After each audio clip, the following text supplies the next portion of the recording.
Namaste everyone. Welcome to CET classes, NEET classes. So we will solve some of the problems related to NEET and CET classes. A long time to go for the examinations. This time you have a lot of time to work out the problems and solve the problems, to understand the problems. So let us utilize this time which unexpectedly came in your life, and let us try to do well in the entrance examinations. Hope you will cooperate with us. So we are going to take many problems in one by one topic. Let us utilize a little bit of an amount of time. Let us have a scheduled timetable so that you can have a prescribed way of studying and you can work out many problems.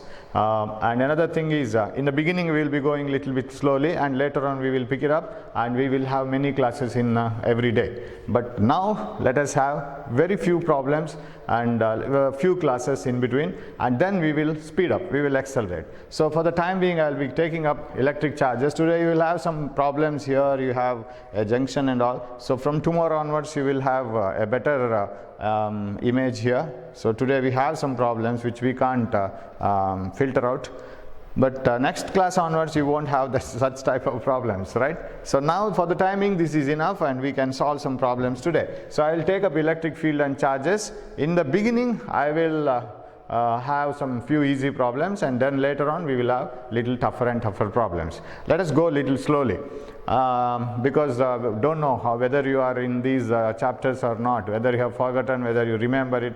So it's a long process, and long back you have studied all these things. So here we have a very simple question.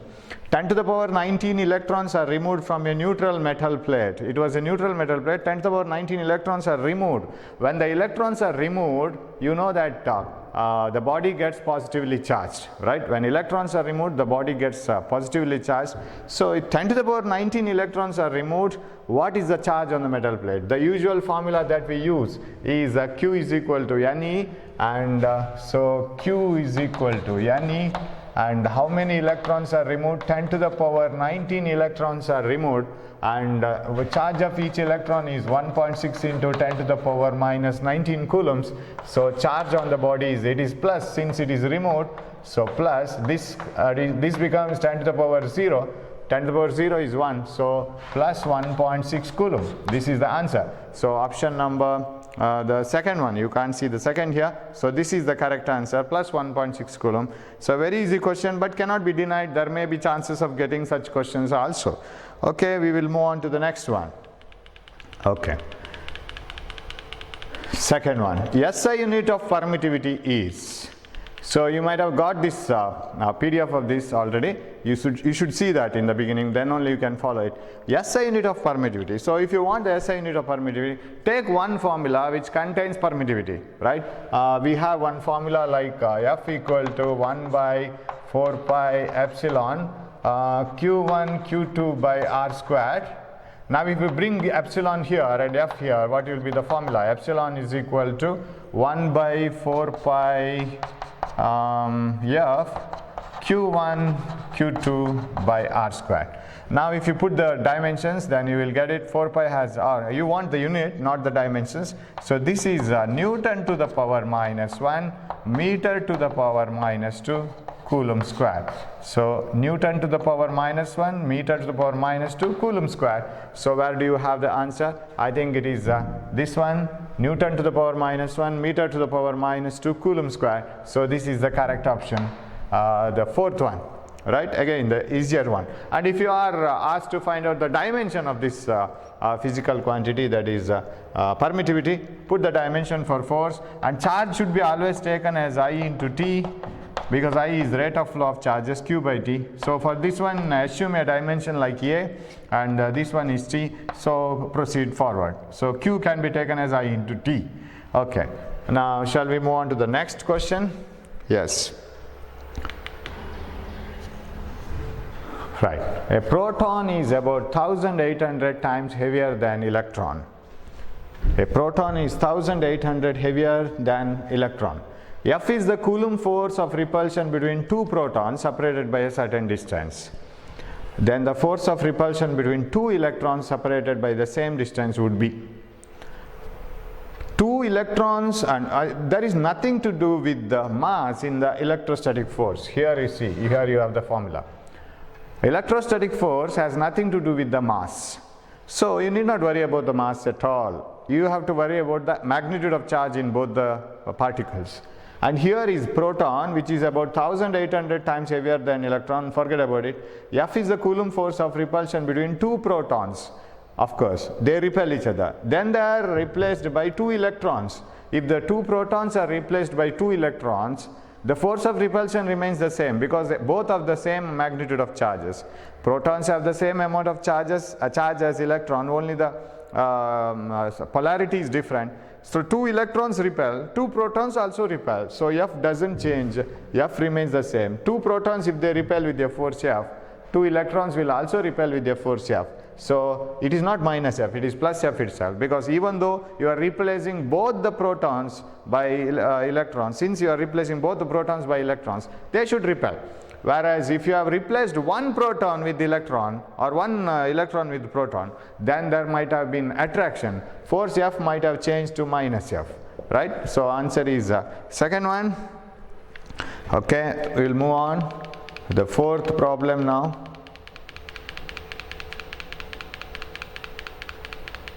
Problem 4.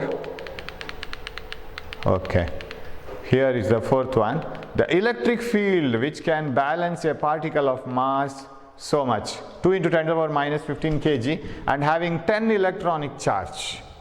There is a charge which has 10 electrons of charge body, and it has to be balanced by an electric field. For example, if you have an electric field like this, any charged particle will move upwards because of the electric field. Electric field will make it to move up. Now if there is a gravity acting at the situation also, then mg will act like this, and the electrostatic force will act like this, and we can write it as EQ. F is always equal to EQ, E equal to F by Q. So if this F equal to EQ can balance the weight, then the charged particle remains stationary. This is what Millikan did. Millikan's oil drop experiment, very famous. So can we analyze this now? So mg must be equal to EQ. So what is m?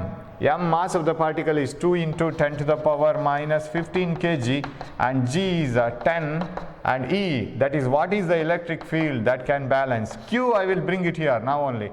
The charge of the particle is 10 electron charge. 10 electron means 10 into charge of each electron minus 19. So what is electric field E? This comes to 10 gets cancelled here. This is 2, okay, 2.8 times, right? 1 by 8 is 0.125. What is 1 by 0.8? 1 by 0.8 is 1.25, because 1 by 8 is 0.125. 1 by 0.8 is 1.25 into 10 to the power. So this becomes 10 to the power plus 4, right? So 10 to the power plus 4. I want the answer, okay. Anything I have missed? Mass 2 into 10 to the power minus 15, and G is 10, and this is 10 electron charge, and 10 gets cancelled. Q comes here. Then 2 into 0.8, 1 by 8 is 0.125, and 1 by 0.8 is okay 1.25. 1.25 into 10 to the power 4. You have kilovolt per meter, so you can get the answer now. If it is kilovolt per meter, 110 you have to sacrifice here, then this is equal to 12.5 into 10 to the power 3 volt per meter. Volt per meter is also the unit for electric field. So 12.5 into 10 to the power 3, that comes to 12.5 kilovolt per meter. Okay, so this is the answer, 12.5 kilovolt per meter, option 3. So this is how we balance any charged particle to find, and Millikan did this experiment, and he showed that charges are always quantized. Practically proved it. And one more thing, this F equal to EQ can be equated to any force equation. It can be equated to centripetal force, it can be equated to weight, any force can be equated here. So you must be ready with any equation of force. Okay, now moving on to the next one. The question reads like this: 2-point charges are placed at a distance d in air. They exert a force F on each other. Then the distance at which these charges experience the same force in a medium of dielectric constant K is. So dielectric constant of the medium, or the medium, decides what type of force exists between the two charges. More the dielectric constant of a medium, lesser will be the force between the two charges. So you have that formula: when the two charges are kept separated by a certain distance in air, the force between them is, force between two charges kept in air is 1 by 4 pi epsilon naught. Dielectric constant of air is 1, so you can simply take 1 by 4 pi epsilon naught q1 q2 by r squared. Suppose the same two charges are separated by the same distance in a medium. How do you write the force? Force in the medium is 1 by 4 pi k epsilon naught. This k comes into picture because any medium will have a dielectric constant, right? So 1 by 4 pi k epsilon naught and q1 q2 by r squared. q1 q2 by r squared, and so if you divide this, then what you will get is Fa by Fm gives the dielectric constant of the medium. So we always define what the dielectric constant. What do you mean by the dielectric constant of the medium? It is the ratio of the force between the two charges kept separated by a certain distance in air to the force between the same two charges separated by the same distance but in the given medium. And that is also equal to the permittivity of the medium by permittivity of free space. How many times the permittivity of a medium is greater compared to the permittivity of air? Or it is also defined as the capacitance of a capacitor with medium as dielectric to the capacitance of the capacitor with air as dielectric. So recalling all these formulas, now let us go to the problem. You should have 2-point charges separated by a distance and they should exert a force on each other. Then the distance at which these charges will exert a force, so distance at which these charges will experience the same force but in a medium. In the medium they should experience the same force. So options are like this.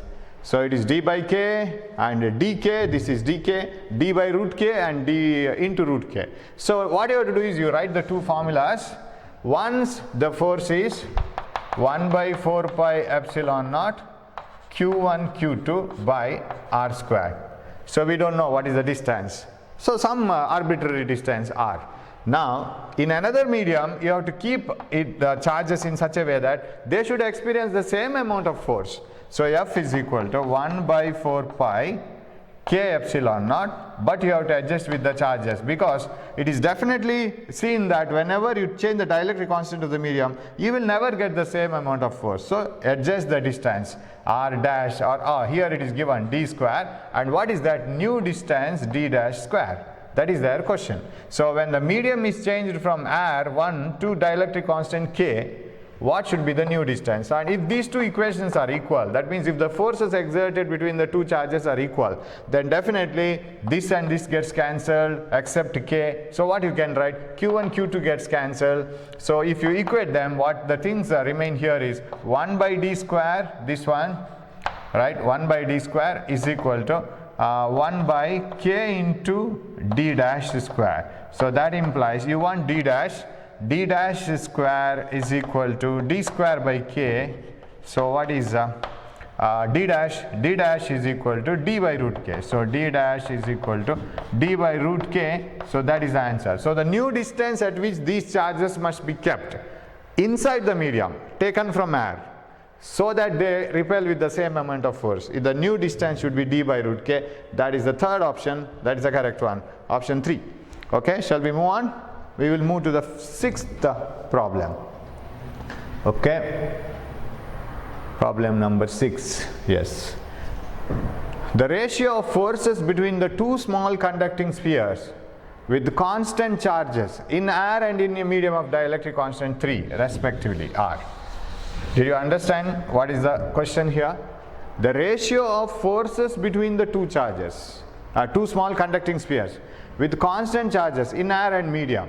Suppose the charges are not changed and if the conducting spheres are kept once in air and another time in a medium of dielectric constant 3. What is the ratio of force between them? And you know that ratio of force between two charges separated by a certain distance in air to the medium is nothing but K. So answer should be 3:1, right? So Fa is 1 and Fa, it's a dielectric constant here, it should come here, and for the medium it should come here. So it is 3:1, option 4. It is a direct problem. Hope you have followed this. So they are asking you with the same charges, keep them in air and keep them in medium. What is the ratio of force between them? That ratio of force is nothing but K:1. So K:1 is 3:1, option 4. Shall we move on to the next one? 7th problem. Yes. Two balls carrying charges plus 8 microcoulomb and minus 5 microcoulomb attract each other with a force F. If a charge of minus 3 microcoulomb is added to both, the force between the balls will be. So there are two conditions here. Once the charges were 8 and minus 5. Next time they are adding minus 3 to both. So what is the change that is occurring in the formula in the two cases? Only Q1, Q2. They are separated by the same distance, same medium, and no other changes except the amount of charge. So what are the factors that you will take? You can take only this much. F is proportional to Q1, Q2. So first force and next force. First force is F. That must be proportional to 8 and minus 5. 8 into 5. Magnitude I will write. What is the new force? F dash is proportional to, you add minus 3 to 8, it becomes 5, and you add minus 3 to minus 5, that becomes minus 8, right? Okay, you need not worry about this. But if you want to have a correct answer, we will analyze it later. That means in terms of polarity also. So in the first case, force is directly proportional to 8 into 5, Q1, Q2.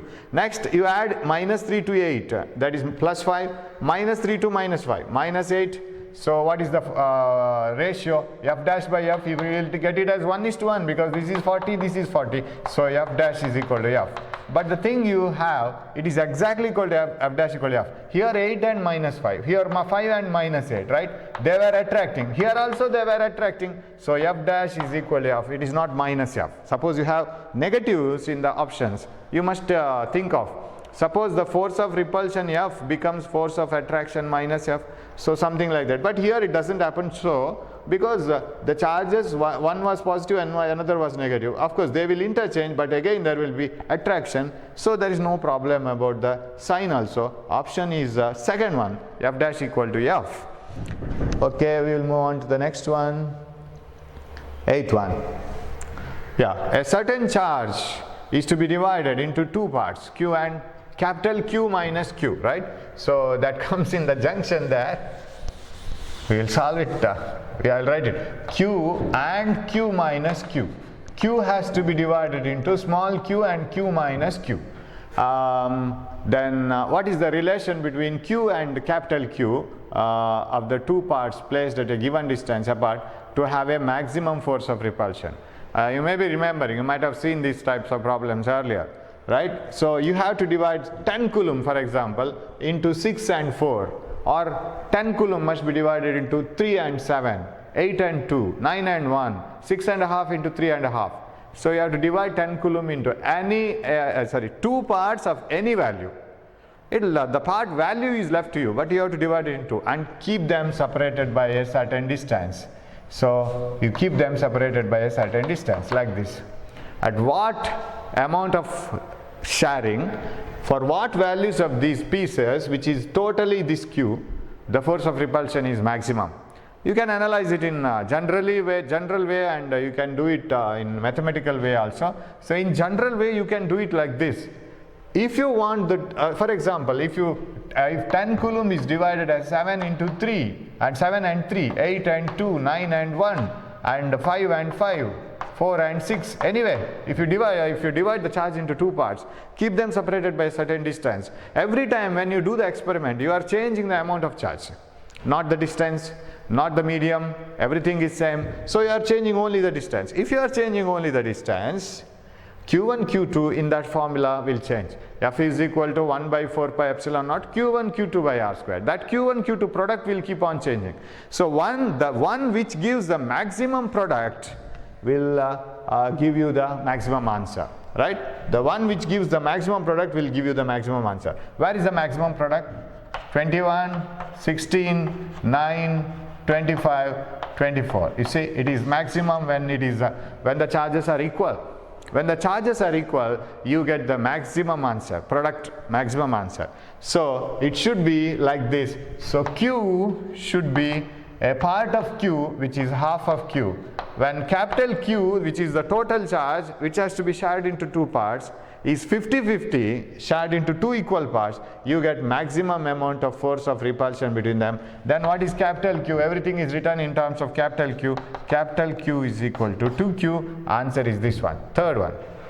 Okay, the actual mathematical way of solving this is like this. So now you take the force between the two charges. What is the formula for force between the two charges? F is equal to 1 by 4 pi epsilon naught Q and Q, small q, for example 7 coulomb and 10 minus 7 coulomb, right? QQ divided by distance squared. So this is a variable. Small q is a variable, not a capital Q. Capital Q is fixed. You are just dividing the capital Q into two parts as you want, so that the force of repulsion will be maximum at a particular distance. That you know. Now, if you want to have the maximum value of force, differentiate this. Differentiate this and you equate it to 0. When the first differentiation, first order differentiation, and when it is equated to 0, you will get the maximum value of the variable. dF by dQ is equal to 1 by 4 pi epsilon naught is common, and r square is common, right? 1 by 4 pi epsilon naught is common and r square is common. Okay. Now, so I'll write it here. So dF by dQ is equal to 1 by 4 pi epsilon naught r square into, when you differentiate this, okay, d by dq of, I have not written d by dq, it is the d by dq of 1 by 4 pi epsilon naught r squared into qq minus q squared. So I will write it again. dF by dq is equal to 1 by 4 pi epsilon naught r squared into d by dq of q capital Q small q minus q squared. This one. Now, what is the differentiation of this? dF by dq is equal to 1 by 4 pi epsilon naught r squared, because they are all constant, they need not be differentiated. Only variables have to be differentiated. What is the differentiation of QQ? It is Q constant minus 2Q, right? This capital Q is a constant, small q is a variable. So if this has to be 0, if this is equated to 0, then in the previous equation the variable will have a maximum value. If this is equal to 0, then 1 by 4 pi epsilon naught 1 by r squared into q minus 2q is equal to 0. These are all constants, they are not equal to 0. This must be 0. So q must be equal q minus 2q must be equal to 0. That implies what is q equal to 2q, and you want that itself. This is the answer. Q is equal to 2q. That is the correct answer, right? So differentiate the equation and equate it to 0, then you will get the maximum value of the variable. Okay, so option is this one, it is the third one, right? Okay, now we will move on to the next one. Yes, 1 minute. Yes, we have finished this one. Okay, 8, 9, right.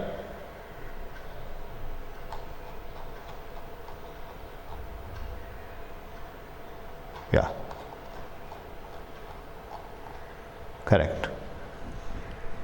Electric field lines, right.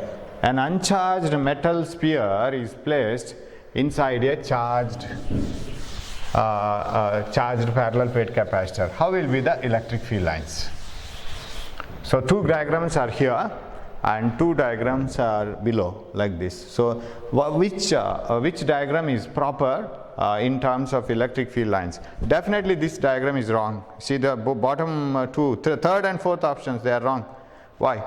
This diagram is wrong because electric field lines never enter a conductor.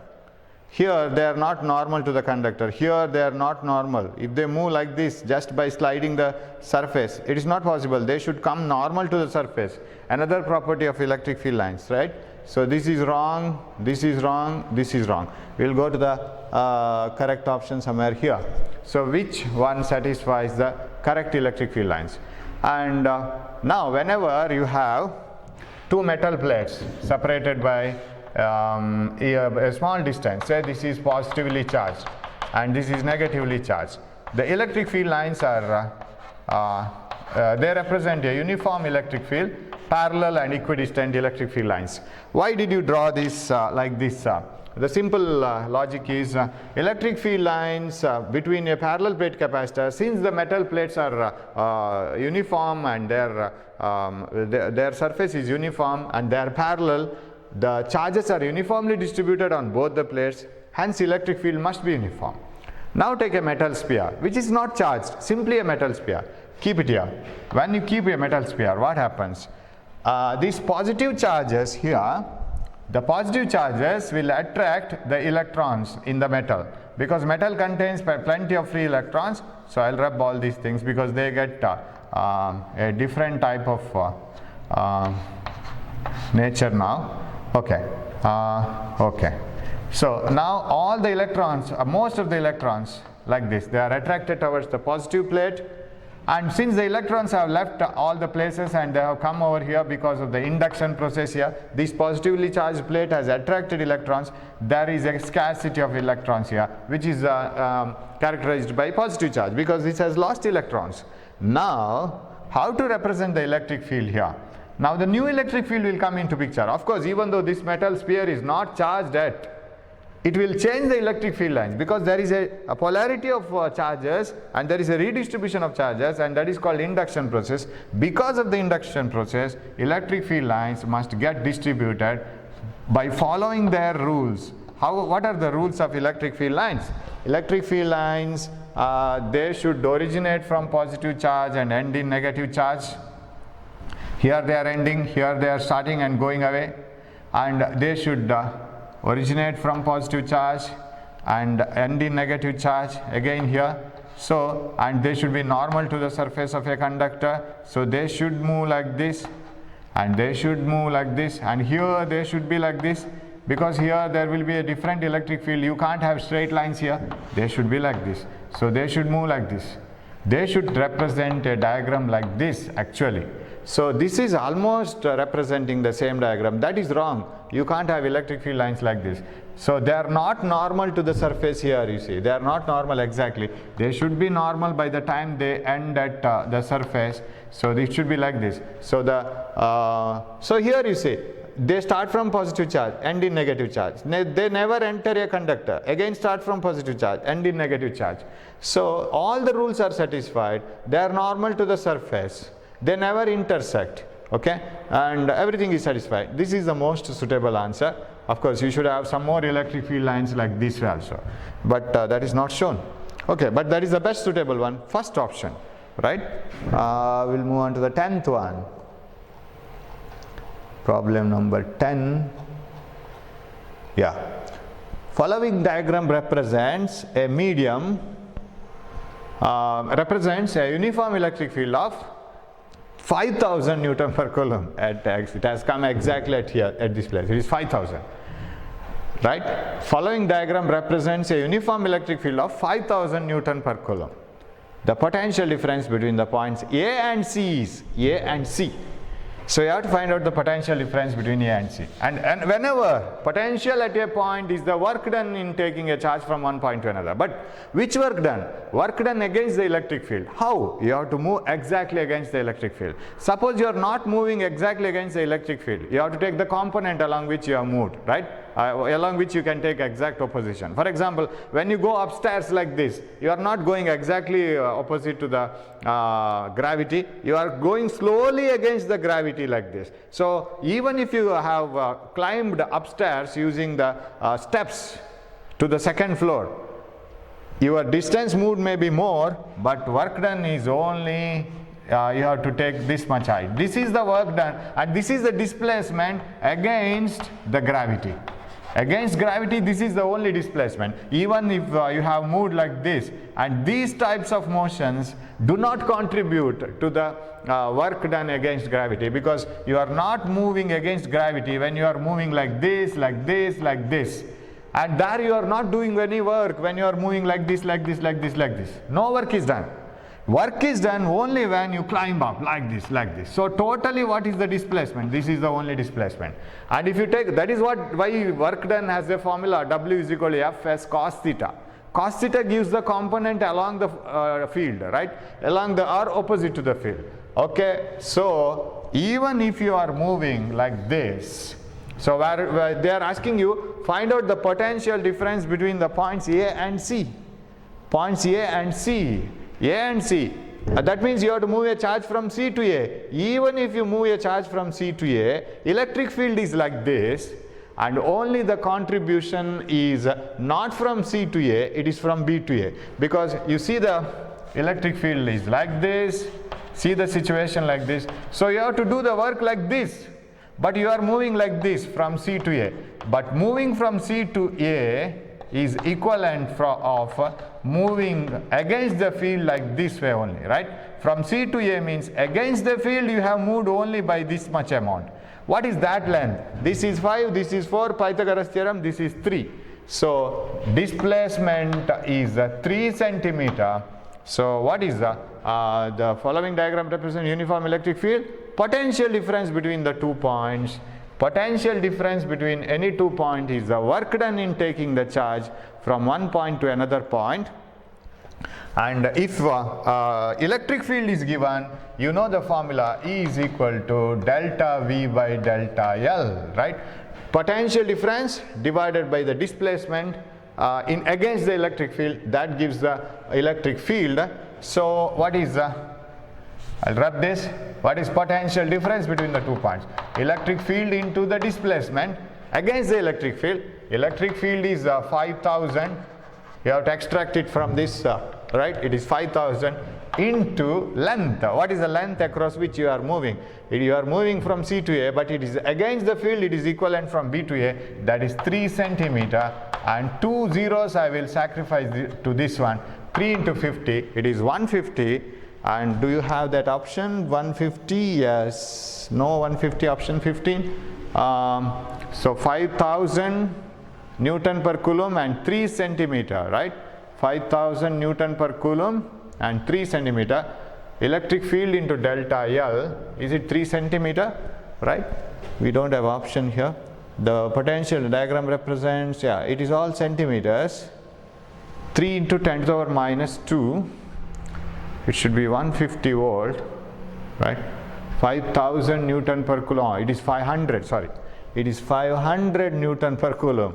I have not taken it properly. So this is 500. So 2 zeros sacrificed here, and 5 into 3, that is 15 volt. So option is how much? It is second option. Option number 2. It is 15 volt. Right? Then, okay, surface charge density. We will move on to that part. So what do you mean by surface charge density? Surface charge density is the charge per unit area. Even the linear charge density, lambda equal to charge by length. So you have lambda, linear charge density, lambda is equal to delta Q by delta L. And we have surface charge density, sigma is equal to delta Q by delta S, surface area. Now, for a spherical body, if it is charged uniformly on the surface, it's a metal one, then sigma can be written as Q by 4 pi r squared. So what do we have here, or what we are interested with is nothing but sigma is inversely proportional to r squared. And sigma is directly proportional to Q.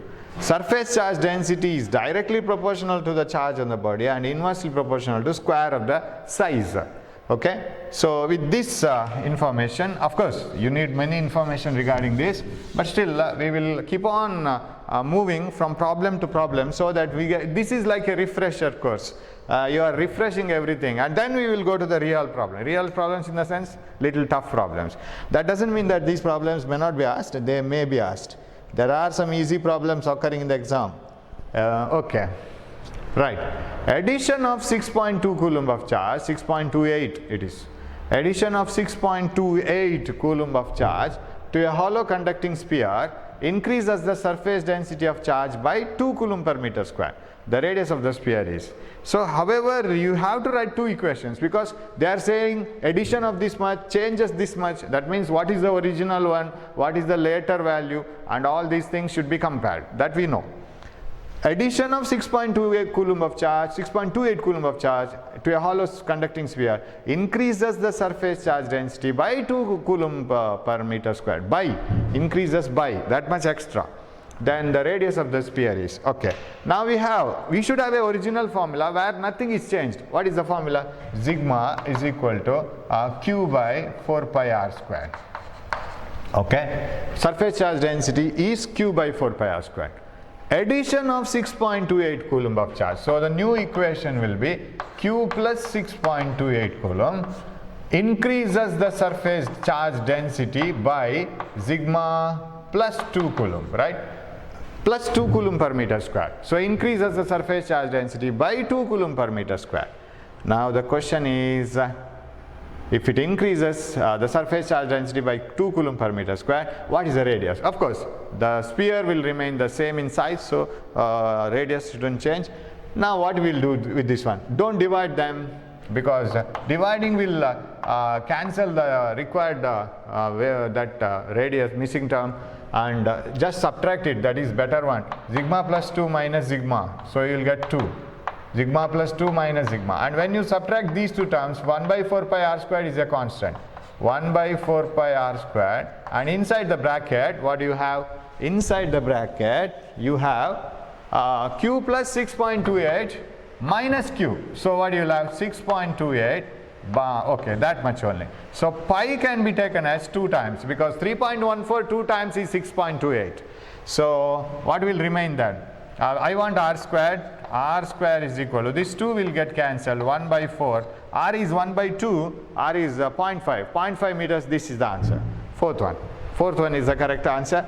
So very simple, but you will be locked up here. You will find it difficult to write this one. Because you must be knowing that they are explaining two situations, where once the situation is like this, another time the situation is different, it has increased by, changed by. So you have to write a new equation. Once you write the two new equations, you have to add the things which have been changed and keep the things which as it is which have not changed. Radius doesn't change. So that is the thing itself which is asked. So finally you have to find out. So radius shouldn't be changed. That is remaining constant. So option 4, that is the correct one. We will go to the 12th problem. Yeah. Electric intensity at a point at a distance 1 meter from the center of a charged sphere of radius 0.1 meter is 10 to the power 4 Newton per coulomb, right? Electric intensity at a point distant 1 meter from the center of a charged sphere. From the center at a distance of 1 meter, electric intensity is this much, and its radius is 0.1. Surface density of charge on the sphere is, what is sigma on the surface? But they didn't give the value directly. Radius, charge is not given directly. Radius is given, but charge is not given. They have given electric field somewhere outside. Using that, you have to find out what is the surface charge density. Okay, you can work it out easily. It is like this. Okay, you can do it like this. Electric intensity at a distance of, suppose this is the sphere of radius 0.1 meter. Electric intensity at a distance of 1 meter is 10 to the power 4 Newton per coulomb. Here it is 10 to the power 4 Newton per coulomb. Now, I can write an equation for this. E is equal to 1 by 4 pi epsilon naught Q by distance square, because it is outside. Radius is 0.1, but distance r squared. What is this? 10 to the power 4 is equal to 1 by 4 pi epsilon naught. Don't know q. Distance square is 1 square. Now, you try to obtain what is sigma. Sigma is charge by 4 pi r squared. This is what is needed. Charge by area. Surface area of a sphere is 4 pi r squared. This is the needed one, but this is what do we have with us. How to get the answer directly? Better you do it like this. Let us try to obtain q by 4 pi r squared using this, but there is no r squared. This is distance square, right? 1 square is distance square. Let us try to bring r square here. So what we can do? Multiply and divide by r square. However, you know the radius, 0.1 meter. Radius is not known, is known. Now, keep q by 4 pi r squared as it is. Remaining things you bring it here. 10 to the power 4. 1 r squared is extra here by r squared. And here epsilon naught I will bring it here. Epsilon naught here. R squared here. What is remaining here? Q by 4 pi r squared. Am I right? Charge by 4 pi r squared. Right? This one, and this one. I will keep them as it is. Epsilon naught brought here and r square brought here. Because this is an extra r square. This itself is sigma. Do you agree? That is sigma, surface charge density. So I will have to find out the whole value of this. What is this? R square I have to substitute. 10 to the power 4 into 8.854 into 10 to the power minus 12 divided by, what is radius square? Radius square 0.1 square, 10 to the power minus 2. 0.1 is 10 to the power minus 1. 0.1 whole square, 10 to the power minus 2. So what is the answer? When I bring it here, 10 to the power 6 minus 12, 10 to the power minus 6. 8.854 into 10 to the power minus 6. This is the surface charge density. Charge per unit area, coulomb per meter square. For correct problem, you refer to that PDF because you have a square here at the junction. And so 8.8 into 10 to the power minus 6. Here plus 6 minus 12. So this is the option, correct? 8.8 into 10 to the power minus 6 coulomb per meter square. So that's all about the 12th one. Shall we move on? We have to go for S. This is another part connecting the two conductors. Okay. You will have to remember some final conclusions of this. Suppose you have two conductors charged differently. Q1 radius R1, R2 radius charged to Q2. Now surface charge density of this one, sigma 1, I will write it here. Sigma 1 is Q1 by 4 pi R1 square. What is the surface charge density of this one? Sigma 2 is equal to Q2 by 4 pi R2 square. Okay. Now, my question is here. What is the ratio of surface charge density? Sigma 1 by sigma 2 is equal to Q1 by Q2, because sigma is directly proportional to Q1, inversely proportional to radius R2 square by R1 square. This is the ratio. Now, suppose these two conductors are connected. Whenever two conductors are connected, whenever two beakers are connected, like this. Suppose this beaker was having more water, this beaker was having lesser water. As soon as you connect them, what happens? Connect them by a pipe. Water starts flowing from one beaker to another beaker till the water levels are same. So one loses water, another gains water, till the water levels are same. Once the water levels are same, flow stops. Similarly, here what is same in both? Till the charges flow.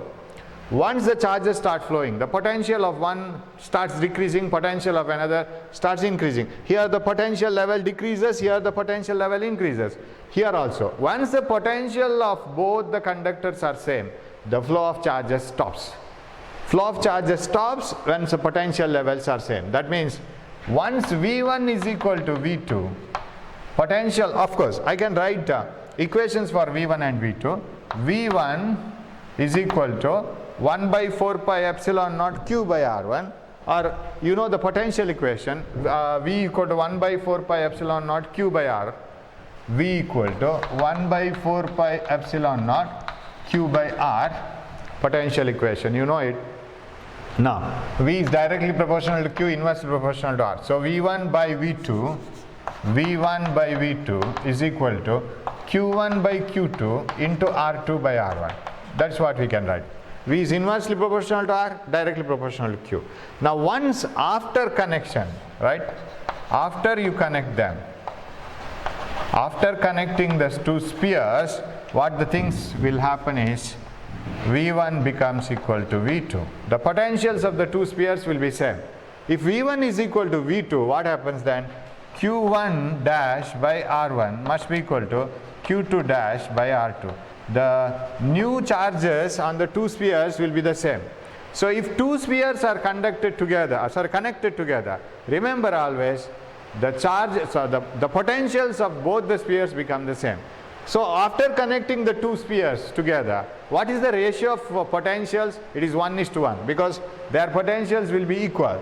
Now what is the ratio of surface charge density? That is what my final conclusion is.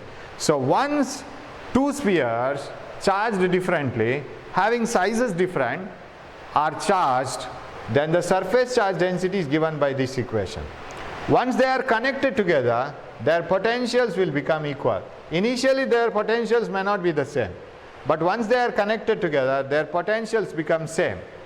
Now once the potential becomes same, the new surface charge density is sigma 1 by sigma 2 is equal to, now for example, okay, is equal to, I can write it like this now, it is Q1 square, okay. The new surface charge density ratio will be Q1 dash by Q2 dash into R2 square by R1 square. Am I right?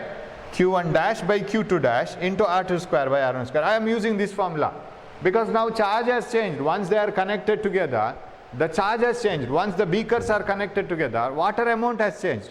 So once sigma 1 by sigma 2 is equal to Q1 dash by Q2 dash into R2 square by R1 square. Now what is Q1 dash by Q2 dash from this equation? Can you write what is Q1 dash by Q2 dash? Shall I write it here somewhere here? Q1 dash by Q2 dash, Q1 dash by Q2 dash is equal to, it is R1 by R2, R1 by R2. So if you substitute it here, this is equal to R2 by R1, R2 by R1 square, correct? R2 square by R1 square, Q1 dash by Q2 dash, R1 by R2. This one is R1 by R2. So what is sigma 1 by sigma 2? Sigma 1 by sigma 2 is equal to R1 1 gets cancelled, 1 R2 gets cancelled, R2 by R1. This is the answer. So what I want to conclude here is only this much. If two, so can you see this one? So it is right, you can see this one clearly, okay. So I will write it here. So once the two spherical conductors are connected together, then sigma 1 by sigma 2 is equal to R2 by R1. That's all. So you can see up to this, right? My conclusion is only this much. Today we have some scarcity of space and focusing problem. I was not able to get a correct place. Tomorrow everything will be solved, so you will get a correct classroom tomorrow. Okay, now what do I want to conclude here is only this much. If two spherical conductors are having different amount of charges and different size, the ratio of surface charge density is this much, and ratio of potential before connection. Before connecting, the ratio of potential is Q1 by Q2, R2 by R1. That's all. Once they are connected, then the potential ratio will be 1:1, and surface charge density ratio will be reverse ratio of the radii. Reverse ratio of their sizes, R2 by R1. So this is after connection. Potential will be always same, and surface charge density will be reverse ratio of their radii. So depending on the size, they will have surface charge density. Now we will move to the question number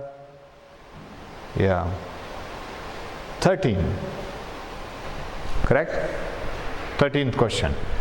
Two identical metal spheres carrying charges plus 8 coulomb and minus 4 coulomb are 0.02 meter apart. They are brought in contact and then replaced in their original position. the ratio of forces between them before and after contact is. Of course, this has nothing to do with the surface charge density. Here, no question about surface charge density. They are simply asking the forces. Okay, before contact, of course, before contact, what is the force? Force, initial force, minus 32. Of course, you have to take the magnitude, that is enough. And after contact, they are brought in contact and then replaced. What is the new force? So F2 is equal to, when you bring them in contact, the total charge is 8 minus 4. 8 minus 4 is 4, and share it between the two charges, 2 and 2. Identical metal spheres, right? They are identical metal spheres. So 8 minus 4.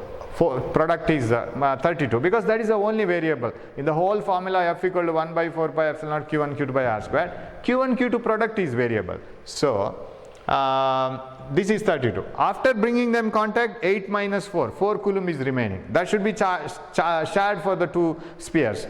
2 into 2. So what is the question? Ratio of forces before and after. Yes, that is 32 by 4, and now it is repulsive. Do you know? Afterwards it is repulsive. Why? Because 8 minus 4 is 4, then sharing plus 2 plus 2.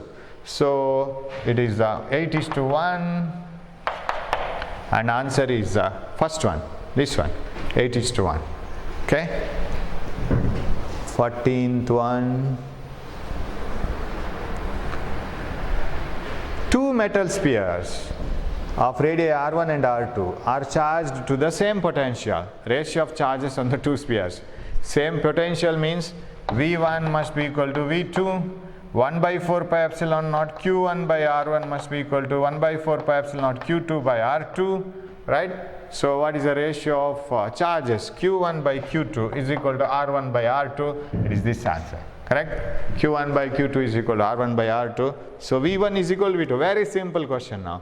Once the potentials are same, when they are connected together, q1 by because 1 by 4 pi epsilon naught will get cancelled.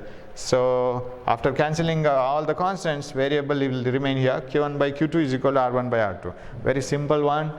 Let us move. So second question, second option, 15th one.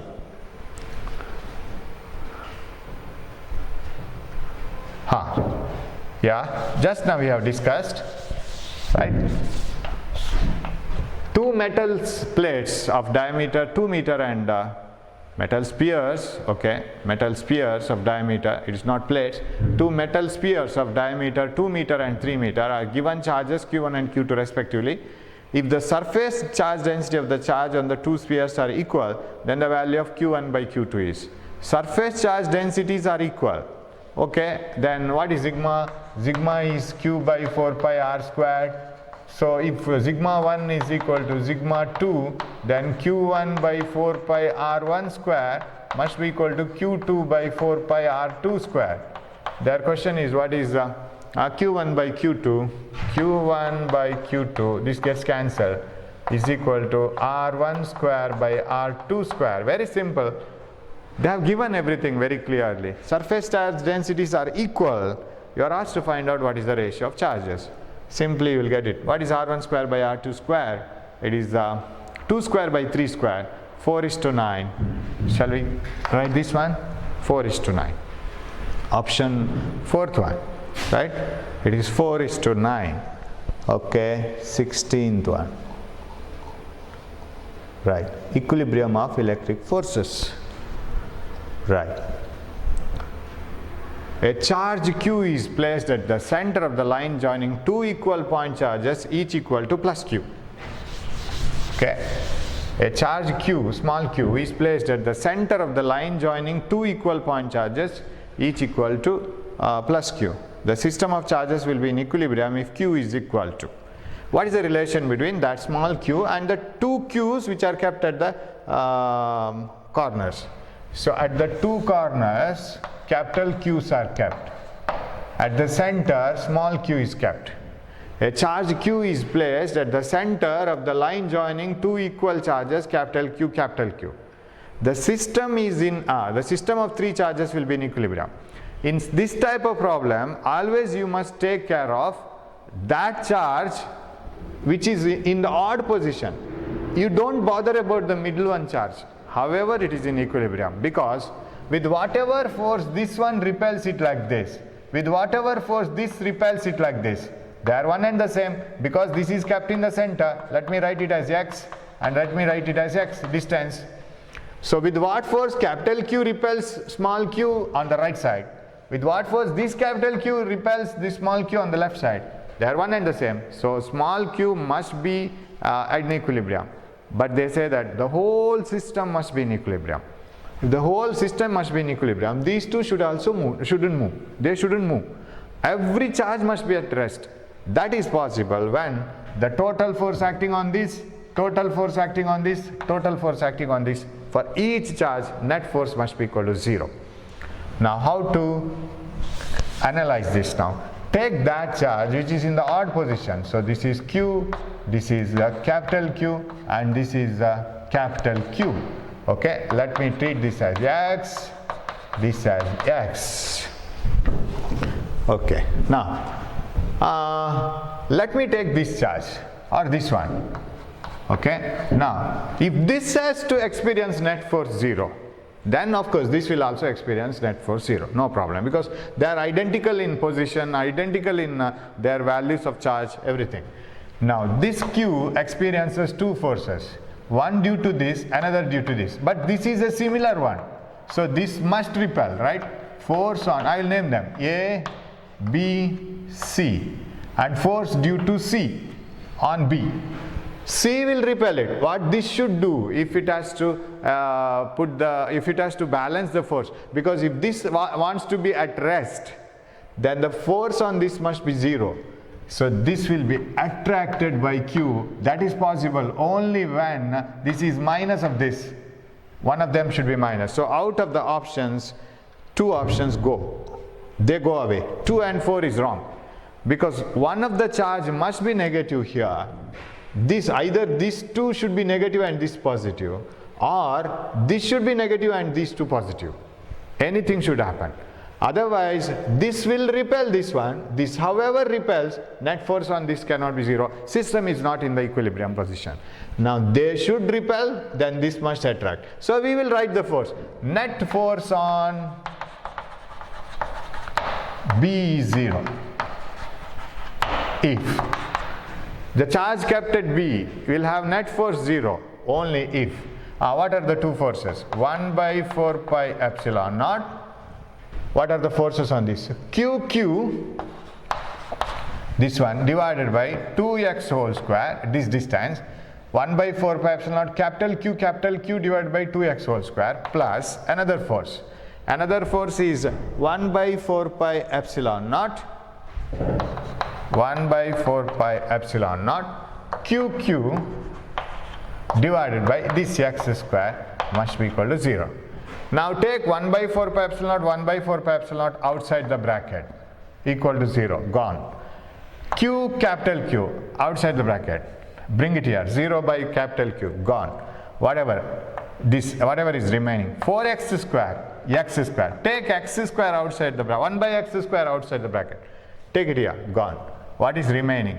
Remaining is this one, 1q remains here, capital Q, by, here 4 remains, plus, and here small q remains, and 1 remains, because 4 pi epsilon naught x square, 4 pi epsilon naught x square, 4 remaining, capital Q, 1q common, this and this remaining. So that is equal to 0. What is then? This small q must be equal to minus q by 4, or capital Q. What is the question? Small q is equal to minus q by 4. That is the answer, right? So you will have to select a charge which is in the odd position and find out the net force on that is 0 or equated to 0 and get the values. So we have got it as negative. This q must be negative of this, otherwise it won't attract and nullify this force. So if the net force has to be 0, one should attract and another should repel by equal amount of forces. So option is first one. Okay, we will move on. Yes, 4 charges. This is a very good question. 4 charges, each equal to minus q, are placed at the 4 corners of a square and a charge q at its center, small q at its center. If the system is given, if system is in the equilibrium, then the value of small q is. Okay, shall I rub this? Here we have a little bit of work. Okay, 4 charges each equal to minus q are placed at the 4 corners of a square and a charge small q at its center. If the system is in equilibrium, then the value of small q is. Okay, I'll place 4 charges capital minus q, minus q, minus q, minus q at the 4 corners and a plus q, small q at the center. Now again, it's very similar to the previous problem, but here we have little bit of more work. Little bit of more work. Now their question is, what is the value of small q in terms of capital Q, so that the net force on the whole system is 0. The whole system is in equilibrium. Then what is the small value of q? Of course, this small value q will never move, because with what force this minus q will attract small q, with the same force this minus q will attract small q. Similarly here, net force is 0. So no result is obtained if you concentrate on the small q, which is at the center. You have to concentrate on any one of the corner charges. Now let us concentrate on any one of the charges, say this one. Say the side is A, you know that it is root 2A, right? And this is root 2A by 2. This length is root 2A by 2. The whole hypotenuse is root 2A. Okay, now write the forces. How are the forces? Forces acting on this charge. Minus Q will repel. So I will name the charges A, and this is B, this is C, this is D, and this is O. Now force on D due to C, right? Force on D due to A, all are negative, so F for due to A. Force on D due to this B, right? All repelling, because minus, minus, minus, minus, like charges repel. This one will attract, right? That charge will attract, and that attracting force is like this. Force on D due to O. Now, the resultant of all the forces given by these 3 must be equal to this one. Then only the net force is 0. So, net force on all the system will be 0 whenever the net force on this charge is 0. That is possible when the force acting, force given by this minus, this q, small q, which is attractive because this is minus q, is equal and opposite to the resultant of all these forces. Now how to write the resultant of all these forces? That needs little work here. Now if you take this as A and this as A, what is this force and this force? They are identical, only different in the directions. So force exerted by this capital A on this one and C on this one are just in different directions. Values are same. So shall I take it as F and F? Let me take them as F and this one as F. And if they are F and F, I'll do it like this. What is FA is equal to FC is equal to F 1 by 4 pi epsilon naught QQ. Okay, it is minus q, okay, and it becomes plus divided by a square, right? 1 by 4 pi epsilon naught minus q, that is plus q plus q square by a square. So F is 1 by 4 pi epsilon naught q square by a square. That is one force, this one and this one. If they are equal, what is their resultant? So when you have two equal forces acting at 90 degrees, what is the resultant? Definitely it will be bisecting the angle between the two forces, and it is root 2f because they are at 90 degree, because root of a square plus b square plus 2f f cos 90. You know what formula I have used. This part is 0. Root of f square plus f square is root 2f square. Sorry, 2f square. 2f square, when it is taken outside the bracket, root 2f. So shall I write the resultant of these two? Resultant of this, resultant of this. That is root 2f. Root 2 times this one. F we have here. Root 2 times f. Now, so where are we now? Where we are now? We have found out the resultant of these two forces. And all the three forces must be squeezed into one now. Resultant of all the three forces must be taken. But fortunately, the resultant of these two forces was in this direction only. So can't I add it to this force to find out the resultant of all the three? Resultant of this and this is root 2f, because every f is 1 by 4 pi epsilon naught q by a square, and its root 2 times is the resultant of these two. What about this one? It also lies in the same direction, because this is bisecting the two angles, and this is also the resultant of these two is also bisecting the two angles. So the resultant force of all these three can be written like this: root 2 times f. What is f? 1 by 4 pi epsilon naught q square by a square. Root 2 times the result of these two f's plus this one, force due to this one. What is that? 1 by 4 pi epsilon naught q again, minus minus plus, by distance square. This distance square is root 2a whole square, 2a square. This must be equal to, can you guess where we are landing now? We have found out the resultant of these two. First we wrote the values of these two, and we found the resultant of these two, root 2f, but fortunately it was lying along this direction. So the net force is addition of these two, this one and resultant of these two and this force, and resultant of this is root 2f. Root 2f is nothing but root 2 times this f, 1 by 4 pi epsilon naught q square by a square, plus this force, that force is 1 by 4 pi epsilon naught q by this distance, root 2a whole square. Root 2a whole square is 2a square. And now the resultant of all these forces, three forces, is over. That must be equal and opposite to f due to O. What is f due to O here? And remember, this distance is root 2a by 2, right? This distance. Whole this hypotenuse is root 2a, but this distance is root 2a by 2. So how can I write FO? FO is equal to, I will rub this and I will write it here only. 1 by 4 pi epsilon naught q and okay. I will write only magnitude, because otherwise I should have written it like this, plus 1 by 4 pi epsilon naught q into minus q, right? Q into minus q divided by root 2a by 2 whole square, that is 2a square by 4, root 2a by 2 whole square, 2a square by 4, okay, must be equal to 0. If I had written it is equal to, I should have taken this as plus, that's all.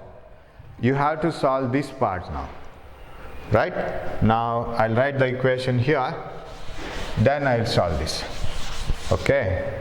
So root 2 into 1 by 4 pi epsilon naught q square by a square plus 1 by 4 pi epsilon naught q square by 2a square, this one,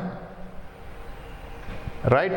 You can see this, plus 1 by 4 pi epsilon naught, this one, of course this is minus qq by 2a square and 4 here. By 4 I will bring it to the numerator, by 4, this one, by 4 is equal to 0. Or shall I bring this to the right hand side and then put plus, this is equal to, minus goes to the other side. Now shall I cancel unwanted things? 1 by 4 pi epsilon naught, 1 by 4 pi epsilon naught, everywhere I can cancel. What is remaining? q square and q. So 1q I can take it out. I can remove 1q. So root 2 q by a square, and a square I can cancel, a square, root 2q by nothing plus 1 by 4 pi epsilon naught a square, gone, q by 2 here is equal to 1q has been cancelled for this, so q by 4 pi epsilon naught a square gone. What is remaining here? 2 times q, right? 2q, 1q gone for these q squares, 1q gone, 1 by 4 pi epsilon gone, a square gone, so 4 by 2 is 2q. Now for moving forward, I want to get, so here is q by 4 and here is, of course minus cannot be the answer, because already they themselves have given minus. So these two answers may not be the answers. 2 out of 2 and 4. Q by 2 and Q by 4 you have to take it outside. So how can you take, and you have to express small q. I can bring this 2 here. When I bring this 2 here, root 2 by 2 q plus q by 4 is equal to small q. So I have to take q by 4 outside or q by 2 outside. If I want to take q by 2 outside, then 1 by 2 will remain. There is no 1 by 2 inside the bracket. There is no 1 by 2 inside the bracket. So I will take q by 4 outside because there is 1 outside. So if I take q by 4 outside, 1 is here, 1 plus this one. So multiply and divide by 2. Then it becomes q by 4. Then 2 root 2 plus 1. This is equal to q. Am I right? That is the fourth option. So I didn't take q by 2 outside, because if I take q by 2 outside, then I don't get 1 inside. So because here is q by 4, there is no 1 by 2 there. So I have to take q by 4 outside. So option is the fourth one. Hope you have followed, right? If you have any doubt, you just send a message to this number 94801 because I have to hurry up. I have to finish it in required time. So if you have any doubt, you message, give you a WhatsApp by write it in a paper and put it in WhatsApp, and I will solve your doubts. Okay, shall we move on? Okay, 18th problem. Yes. Yeah. Potential field and null point. Yes. Okay. A point charge A. Yeah. A point charge A of charge plus 4 microcoulomb and another point charge B of charge 1 microcoulomb are placed at a distance of 1 meter apart. Then the distance of the point on the line joining the charges from the point B, charge B where the electric field is 0 is. So you have to find out a point where the electric field is 0.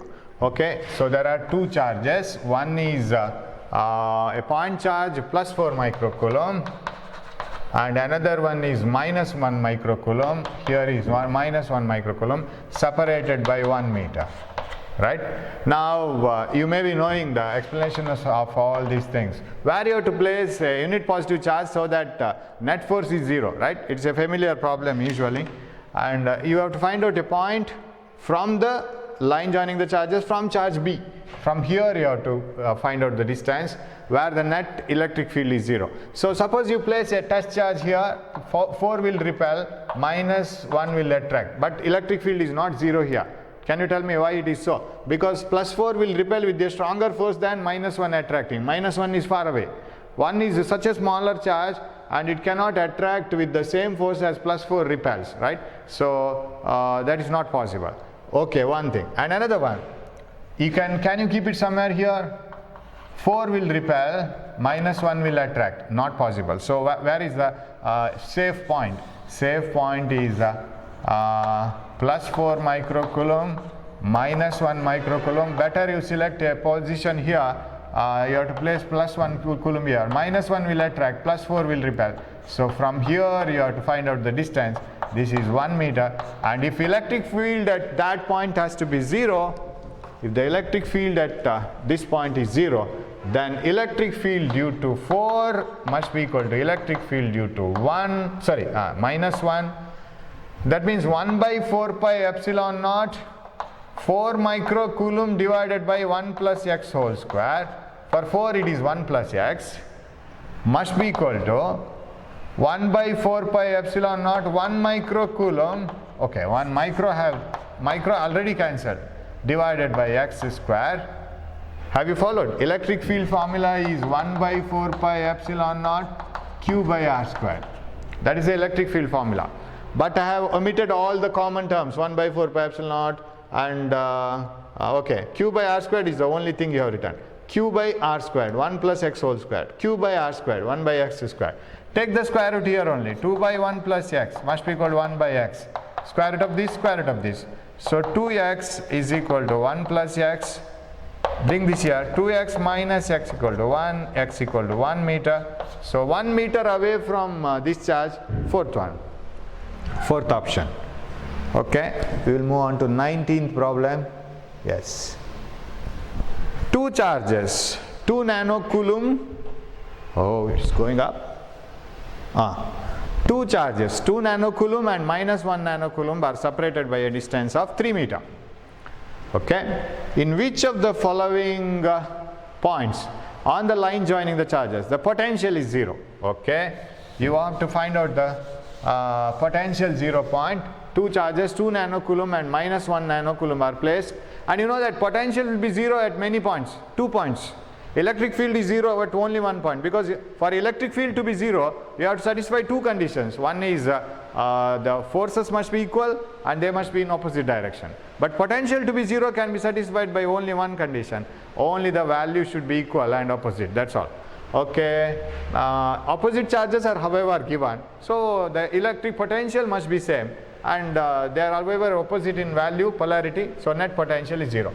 Two charges, 2 nanocoulomb and minus 1 nanocoulomb are separated by a distance of 3 meters. Okay, 3 meters. Find out the potential 0 points. Points on the lining joining the charges where the potential is 0. So let me take a point somewhere, right? I will take points at here. Of course, here it cannot be 0. One away from this. Let this be x, and let this be 3 meter, it's given. Potential here will be 0 if the potential due to this and potential due to this are same. Of course, they are in opposite polarity because they are of opposite sign. So there is no question about this. So at this point, potential due to 2 must be equal to potential due to 1. 1 by 4 pi epsilon naught 2 nano by 3 plus x must be equal to V equal to 1 by 4 pi epsilon naught Q by R. There is no Q by R square, it is Q by R. So, okay, 1 by 4 pi epsilon naught Q by R. Hope you can see this, right? You can see this, right? 1 by 4 pi epsilon naught Q by R, 3 plus x, and potential due to 1 nanocoulomb, 1 by 4 pi epsilon naught 1 nanocoulomb divided by x. So 2x equal to 3 plus x. What is this? X equal to 3 meters. So 3 meters from minus 1 nanocoulomb outside. 3 meter from 1 nanocoulomb outside. 3 meter from 1 nanocoulomb and 6 meter from 2 nanocoulomb away from 1 nanocoulomb outside the charges. This is right. This is right. Then let us select a point here also, because potential can be 0 at 2 points. If the potential is 0 here, then what will be the answer? If this is x, of course, from 1 nanocoulomb, this is 3 minus x, right? 3 minus x, this is x.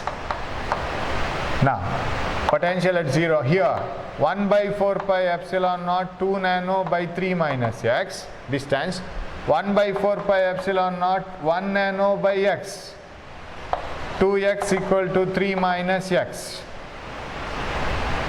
3x is equal to 3, x equal to 1 meter. So 1 meter from 1 nanocoulomb and 2 meters from 2 nanocoulomb, 1 meter from 2 nanocoulomb and 2 meter from 2 nanocoulomb. This is also correct. 2 meter from 2 nanocoulomb and 6 meter from 1 nanocoulomb. How can it be 6 meter from 6 nanocoulomb? That is not possible, right? 2 meter from 2 nanocoulomb, 6 meter from 1 nanocoulomb, not possible. 2 meter from 2 nanocoulomb and 1 meter from we don't have 1 meter from minus 1 nanocoulomb and in between charges. This is possible. 2 meter from 2 nanocoulomb, that is also possible, right? Between the charges. 2 meter from here, 1 meter from here. Then this one, 3 meter from last time we have marked this one. So which answer? This is not possible. The 6 meter from 2 nanocoulomb is not possible. So A, B and D, right? They are possible. 6 meter away from 6 nanocoulomb. Yeah, this is first one we have marked, right? outside the charges. This is these two correspond to the same answer. 1 meter from here, 2 meter from here. That is right. And this is the first one. So ABC, where is ABC? Third option, right? That is correct. Option 3, check it and see that whether it is correct or not. It is correct answer actually. Third one. So one more problem we will do and we will stop it for the time being. So yeah. The electric potential due to a charge Q is measured at a distance is R. The potential at a 3 times the above distance and due to 9 times the above charge. That means you have to make the charge 9 times and distance 3 times, correct? Potential 3 times the above distance and 9 times the above charge. So potential is given by 1 by 4 pi epsilon naught Q by R. Now for the new potential, make the distance 3 times and charge 9 times. So what will be the newcomer in the equation? It is 3 times.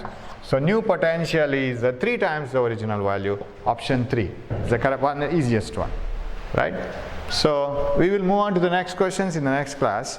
So today I was not able to put them in a proper way because of the non-availability of LCD and all. Next time we will have a better class with the better display and all. And today also I am also in a hurry. So tomorrow onwards we will have 10 more questions which is just to brush up the things. Then we will go to different topics. There also we will have few more brushing up questions. Then we will go to the tough questions because we have enough time for examination. We can do it easily and you need not start from home, come to the class and wander here and there, and there is nothing like that. You can take enough amount of rest and you can watch the classes. So we can have more discussion this time.